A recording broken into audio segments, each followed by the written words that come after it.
Araw mga kabugis, ako muli si Lito. Welcome kayo sa channel Malaria. Ang pag-uusapan po natin ngayon kung paano natin mapapatagal ang bulaklak natin mga bougainvillea. Dahil yung mga nagko-comment din sa akin na kaya ito ang i-share ko sa inyo ngayon. Kung paano natin mapapatagal ang bulaklak ng ating mga bougainvillea kahit na hindi natin ilililim. Kasi maulan ngayon, amihan dito sa lugar namin. I-share ko sa inyo kung paano natin mapapatagal kain itong mga bougainvillea ko dito.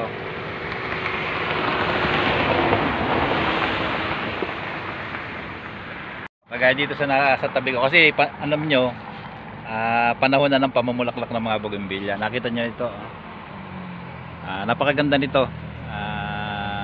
Teka, ito yung lilac. Makita ninyo, ang daming bulaklak, nag-uumpisa na. Panahon na ng pamumulaklak. Kaya lang maulan niya, kaya yung iba madalas mabilis malaglag.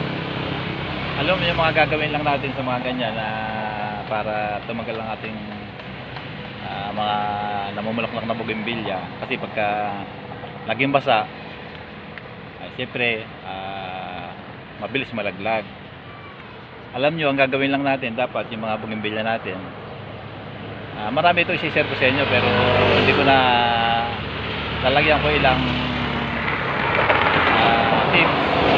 Basta panoorin nyo na lang ng buo. At pag nagustuhan nyo yung video ko ito, please like, share, and subscribe. Pakihit na rin yung notification bell para mag-update ko kayo sa mga susunod video. Yung mga kagaya nga dito, number 1, alam nyo pagka maulan, dapat yung mga bougainvillea natin hindi crowded sa baba, dapat nakahang. Alam niyo pagka nabasa ng ulan, pag nahanginan, siyempre humahangin naman, agad-agad natutuyo. Kaya tatagal lang mga bulaklak natin bougainvillea pagka ganun, yung mas mataas. Pero mapapansin nyo yung mga bougainvillea natin pagka sa baba nakalagay, mababa lang siya. Pag naulan, matagal bago matuyo. Kaya yung mga iba, lalo yung mga crowded, nalulusaw agad yung mga bulaklak, mapapansin niyo. Kaya pinakamahalaga yung mahahanginan siya. Kahit hindi na natin ililim.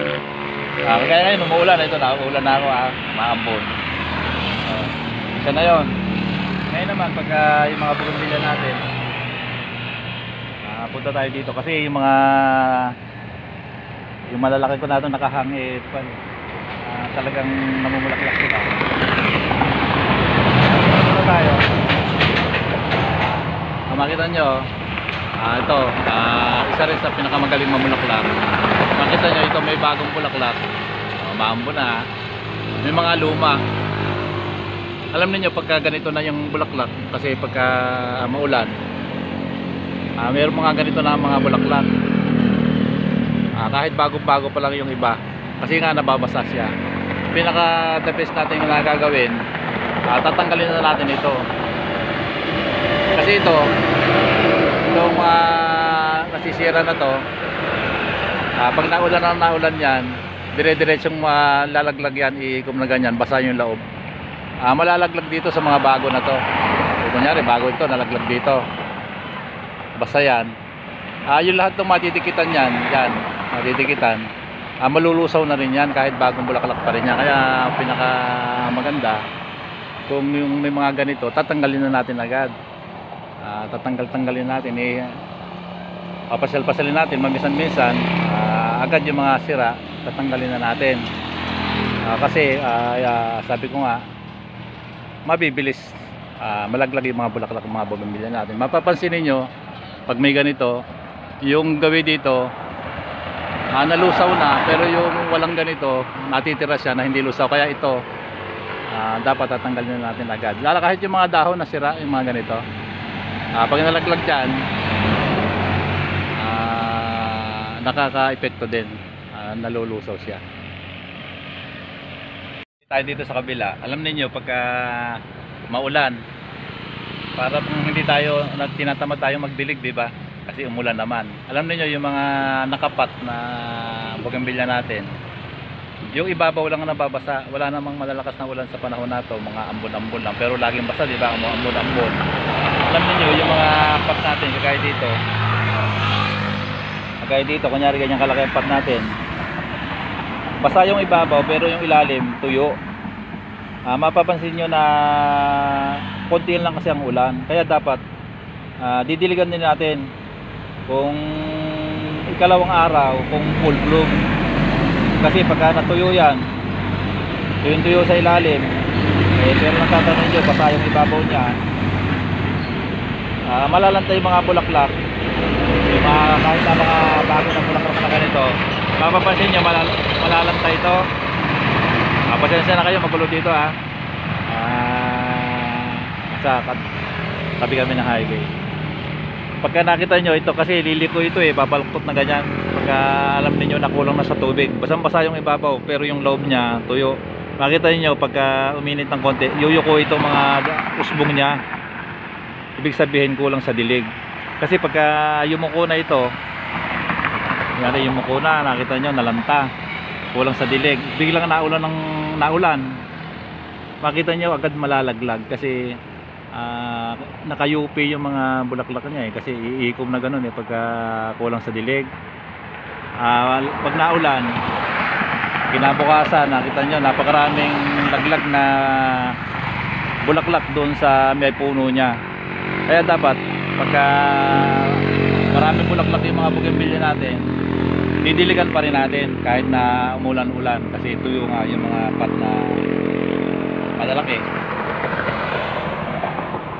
Dito naman tayo, nakita nyo ang daming bulaklak nya.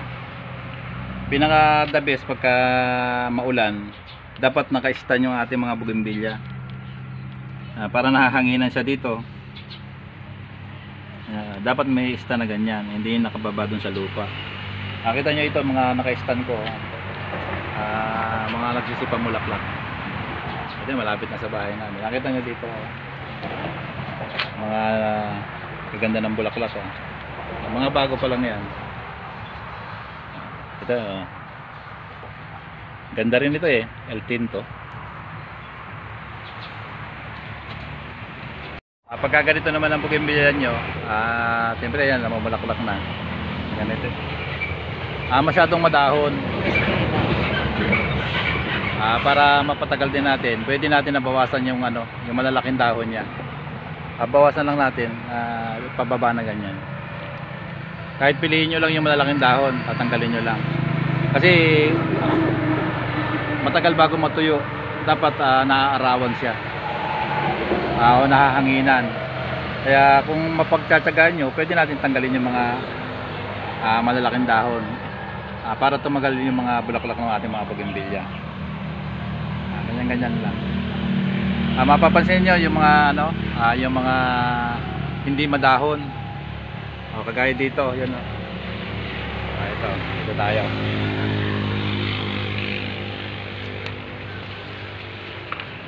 Ito. Hindi siya masyadong madahon, maliliit yung dahon niya. Pero ang tagal na nito. Pakatagal na. Ito ganito ang bulaklak niya. Yan, nakita niyo. Kakunti lang yung dahon niya kasi full bloom na rin siya, nalaglag na rin yung mga malalaki niya. Pero kung bago-bago pa lang siya namumulaklak, pwede na natin unahan at tanggalin yung mga maliliit na dahon niya para dire-diretso yung hangin, matuyo siya.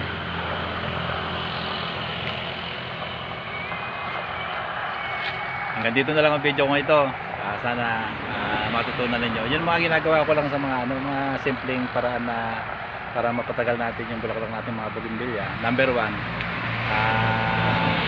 hindi nakasahid sa lupa, dapat mas mataas, may patungan siya kasi ito talagang matataas na to, matataas yung katawan niya, di ba? Kaya nahahanginan siya, hindi matatagalan ng bulaklak niya. Yung mga mabababa talagang madaling malaglag yung mga bulaklak ng bougainvillea. Nandito na lang, maraming salamat sa patuloy na panonood ng mga video ko. Bye bye.